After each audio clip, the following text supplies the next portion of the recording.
दोस्तों स्वागत है आपका आपके YouTube channel history dashing classes पर। तो दोस्तों इस वीडियो के माध्यम से आज हम जानेंगे भारतीय संस्कृति की विशेषताएं। हमारे जो इंडियन कल्चर की जो विशेषताएं हैं वो किस प्रकार की थी, इसके बारे में हम इस वीडियो के माध्यम से आज हम जानेंगे। तो दोस्तों संस्कृत शब्द मूलतः संस्कृत भाषा का है। अंग्रेजी कल्चर लैटिन भाषा के कोलियर से बना है। इसका शाब्दिक अर्थ है सुधरी हुई या परिष्कृत अवस्था। हमारे जो हमारी जो कल्चर है यानी संस्कृति है वो अंग्रेजी का कल्चर यानी लैटिन शब्द भाषा से कोलियर से बना है। इसका शाब्दिक अर्थ है सुधरी हुई या परिष्कृत अवस्था। संस्कार का अर्थ होता है कतिपय धार्मिक क्रियाओं का संपादन। हमारी जो धार्मिक क्रियाएं होती हैं उनका संपादन ही संस्कार यानी कल्चर का अर्थ होता है। इस मत हमारे जो भारतीय कल्चर पर प्रोफेसर डार्डवेल थे, उन्होंने बताया कि हमारा जो भारतीय कल्चर है वो एक महासमुद्र के समान है, जिसमें अनेक प्रकार की संस्कृतियाँ नदियों की भांति जैसे महासागर में विलीन होती हैं, वैसे अनेक प्रकार की संस्कृतियाँ हमारे इंडियन कल्चर यानी भारतीय संस्कृति में विलीन होती रही हैं। भारतीय संस्कृति में त्याग, तपस्या एवं तपोवन इन तीन तत्व का विशेष महत्व रहा है। हमारे जो इंडियन कल्चर है इसमें त्याग, तपस्या, तपोवन इन तीन तत्व का बहुत ही ज़्यादा योगदान यानी महत्व रहा है। संस्कृत आजन्म मानव प्रघटना है। ये कथन किसका? आर.सी. शास्त्री जी ने कहा है कि संस्कृति जो है वो आजन्म मानव प्रघटना है। ईरान की संस्कृति के निर्माता दक्षिणी भारत थे। ईरान की जो संस्कृति थी उसके निर्माता दक्षिणी भारतीय थे। ये किसका कथन है? एच.आर. हॉल ने कथन के माध्यम से बताया कि जो ईरान की कल्चर थी, जो ईरान की सभ्यता थी, ईरान की जो संस्कृति थी उसके निर्माता दक्षिणी भारतीय थे। भारतीय संस्कृति के निर्माता यानी भारतीय संस्कृति के निर्माण की प्रक्रिया मूंगे के चट्टान की भांति है। हमारी जो भारतीय संस्कृति की जो प्रक्रिया रही है वो एक मूंगे के चट्टान यानी वो बहुत ही द्रविण कठोर मूंगे के समान ही बताई है। भारतीय संस्कृति की निम्नलिखित विशेषताएं हम जानेंगे कि हमारे जो भारतीय संस्कृति है, हमारी जो भारतीय कल्चर है उसकी विशेषताएं कौन कौन सी किस प्रकार की थी, प्राचीन में कैसी थी, मध्यकाल में कैसी थी, इनकी विशेषताओं के बारे में हम बताएंगे। तो चलिए स्टार्ट करते हैं। हमारी जो प्राचीन में देखें तो भारतीय संस्कृति सनातनी संस्कृति है। यह विश्व की सबसे प्राचीन संस्कृति मानी जाती है। हड़प्पा सभ्यता एवं वैदिक संस्कृति इसकी प्राचीनता के प्रमाण हैं। हमारी जो संस्कृति है बताया जाएगा विश्व की सबसे प्राचीन तथा नगरीय संस्कृति है। इसके प्रमाण हमें हड़प्पा सभ्यता, इंडस वैली सिविलाइजेशन के माध्यम से हमें प्राप्त हुए। हमारी जो वैदिक सभ्यता थी इसके माध्यम से भी हमारी संस्कृति के बारे में पता चलता है और ये हमारे प्राचीनतम मुख्य प्रमाण बताए गए हैं, हड़प्पा सभ्यता और वैदिक संस्कृति। निरंतरता हमारी संस्कृति में निरंतरता रही, सतता यानी निरंतरता रही है। विश्व की अन्य संस्कृतियां वक्त के साथ मिटती गई हैं, लेकिन भारतीय संस्कृति अभी अपने मूल स्वरूप को बचाए रखने में सफल रही है। विश्व की जितनी संस्कृतियां आई वो आके मिट चुकी हैं या उनका बाद में पुनर्निर्माण हुआ है, लेकिन हमारी जो ऐसी संस्कृति है जो विश्व में सबसे पुरानी संस्कृति बताई गई है तथा जिसका जो अपना अस्तित्व बनाने के लिए अभी तक अपने मूल स्वरूप में है। कवि इकबाल ने हमारे इंडियन कल्चर के बारे में कहा है। उन्होंने ये बात बहुत ही सही कहा एक कविता के माध्यम से। उन्होंने कहा है कि यूना मिस रोमा सब मिट गए जहाँ से, यूना मिस रोमा सब मिट गए जहाँ से, बाकी मगर है अब तक नामो निशा हमारा। कुछ बात है हस्ती मिटती नहीं हमारी, सदियों रहा है दुश्मन दौरे जहाँ हमारा। मैक्स मूलर ने भी हमारी संस्कृति पर टिप्पणी करते हुए कहा है, अगर कोई देश है जो मानवता के पूर्ण और आदर्श है, कोई देश है विश्व में, अगर कोई देश है जो मानवता तथा आदर्श से परिपूर्ण है तो एशिया की ओर मैं उंगली उठाऊंगा जहां भारत है। मैक्स मूलर बोलता है, कहता कि मध्य एशिया में, हमारे विश्व में ऐसा कोई देश है जो मानवता की बात करता है, आदर्श की बात करता है, सभी समान धर्मों की बात करता है, तो मैं सिर्फ मध्य एशिया की तरफ उंगली उठाकर कहूंगा कि सिर्फ भारतीय एक ऐसा देश है जो मानवता, आदर्श तथा समान रूप से बिना भेदभाव किए सभी को समान रूप से रखता है। वो सिर्फ एक ही है देश, वो भारतीय देश है, भारतीय कल्चर है। बिल डूरन ने भी हमारी इंडिया कल्चर के बारे में लिखा है। सभ्यताओं के इतिहास में लिखा है कि जब तुम भारत के सानिध्य में आओगे तो तुम्हें अनश्वर शांति का दिव्य मार्ग मिलेगा। जो बिल डूरन थे उन्होंने कहा कि हमारे इंडियन कल्चर के बारे में बताया कि सभ्यताओं के इतिहास में अगर मैंने लिखा जब तुम भारत के सानिध्य में आओगे तो तुम्हें अनश्वर शांति का दिव्य मार्ग मिलेगा। हमारे इंडियन कल्चर में आध्यात्मिकता को भी बहुत बताया गया, बढ़ावा दिया गया। आध्यात्मिकता के आधार पर अगर हम अपने इंडियन कल्चर को देखें तो सर्वे भवन्तु सुखिनः भारतीय संस्कृति का मूल तत्व है, मूल बात मानी गई है, सर्वे भवन्तु सुखिनः। भारतीय संस्कृति में लौकिकता एवं आध्यात्मिकता को अलग-अलग नहीं माना है। भारतीय महापुरुष संत आध्यात्मिकता को अलग-अलग नहीं माना है। भारतीय संस्कृति में लौकिकता एवं आध्यात्मिकता को अलग-अलग नहीं माना है। भारतीय महापुरुष संत, योगी एवं महात्मा रहे हैं। यह भारतीय संस्कृति की आध्यात्मिकता का अकाट्य प्रमाण है। लेकिन भारतीय संस्कृति आध्यात्मिक होते हुए भी इस लोक के सुख की उपेक्षा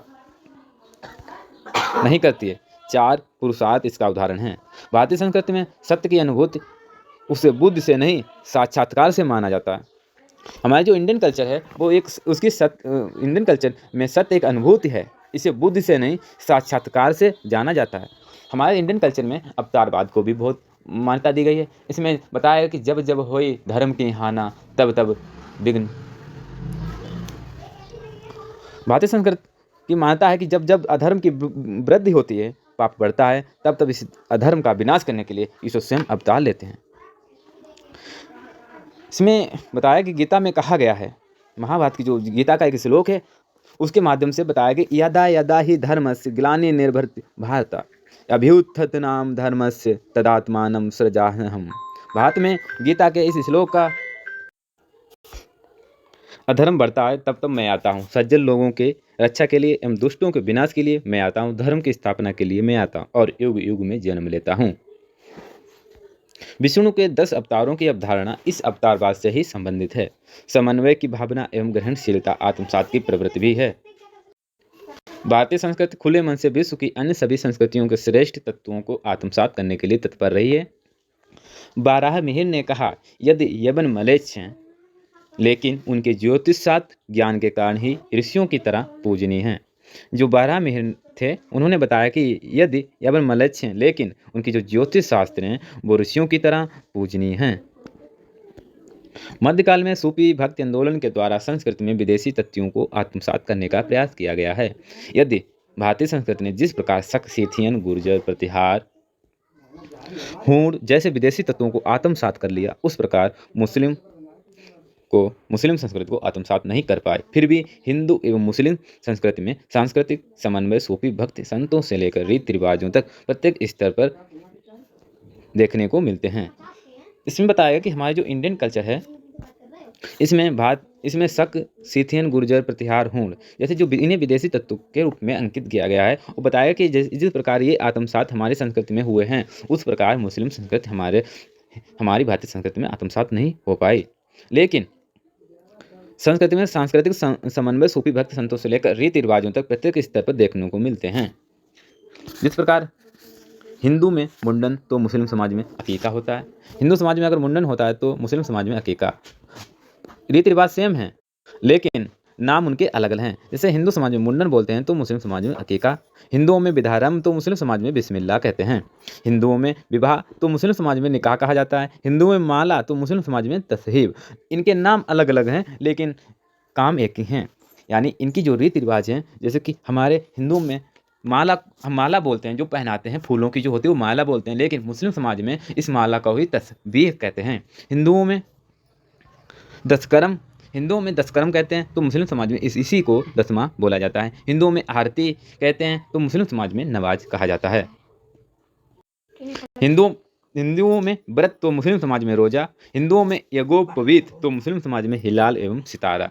समयानुकूल परिवर्तनशीलता, हमारे इंडियन कल्चर में समय के अनुसार परिवर्तन भी रहा है। भारतीय संस्कृति में बदलते समय के अनुसार परिवर्तन किया गया है। विदेशी आक्रमणों के कारण आई नई जातियों को आत्मसात करने के लिए धर्मशास्त्रों एवं स्मृतियों में परिवर्तन किया गया है एवं अनेक वर्ण संकर जातियों को समाज में स्थान दिया गया है। सर्वागीणता एवं सार्वभौमिकता एवं विश्व बंधुत्व, हमारे इंडियन कल्चर में सर्वागीणता, सार्वभौमिकता एवं विश्व बंधुत्व की भावना भी बताई गई है। भारतीय संस्कृति में 4 आश्रम के बारे में बताया गया है, 4 पुरुषार्थ बताए गए हैं, 5 महायज्ञ आदि के माध्यम से जीवन के सभी पक्षों को एवं सृष्टि में सभी जीवों का विकास एवं परोपकार की आशा कल्पना की गई है। अथर्ववेद में वैदिक राष्ट्रीय गीत पृथ्वी सूक्त में कहा गया है कि पृथ्वी मेरी माता है और मैं उसका पुत्र हूँ। सहिष्णुता एवं सर्वधर्म संभाव, सहिष्णुता एवं सर्वधर्म संभाव की भावना हमारे इंडियन कल्चर में देखने को मिलती है। एकम सद विप्रवा बहुधा बदन्ते। ऋग्वेद के इस मंत्र में मतों की विभिन्नता के प्रति सहनशीलता व्यक्त होती है, क्योंकि इन विभिन्न मतों के पीछे भी मूल सत्य एक है। स्यादवाद सप्तभंगी ने अशोक का 12वां शिलालेख आदि भारतीय संस्कृति में सहिष्णुता सहनशीलता को दर्शाते हैं। भारतीय संस्कृति में साधना के अनेक मार्ग बताए गए। ज्ञान, भक्ति एवं कर्म आदि व्यक्ति अपनी अभिरुचि के अनुसार आध्यात्मिक साधना करता है। विष्णु सहस्त्र नाम में कहा गया है कि हम किसी भी देव की पूजा करें, वह परमेश्वर की पूजा ही होती है। इसी प्रकार गीता में कहा गया है कि सब देवताओं को किया गया नमस्कार कृष्ण को ही प्राप्त होता है। सब देव नमस्कारा केशवम प्रति गच्छति, यानी सभी देवों को किया गया नमस्कार कृष्ण को ही वो नमस्कार प्राप्त होता है। विविधता में एकता, हमारे इंडियन कल्चर में विविधता में एकता बताई गई है। भारतीय संस्कृति में विभिन्न विचारधाराएं, मतमांतर, जाति, नस्ल, धर्म, भाषाएं, भौगोलिक विभिन्नताएं आदि होते हुए भी विविधता में एकता है। यह देश की सांस्कृतिक एकता को दर्शाती है। रामधारी सिंह दिनकर ने अपने निबंध विविधता में एकता के माध्यम से इस संस्कृति की विशेषता को निरूपित किया है। जब से सभ्यता का उदय हुआ है, तभी से भारत के मस्तिष्क पर एकता की भावना ने अधिकार कर लिया।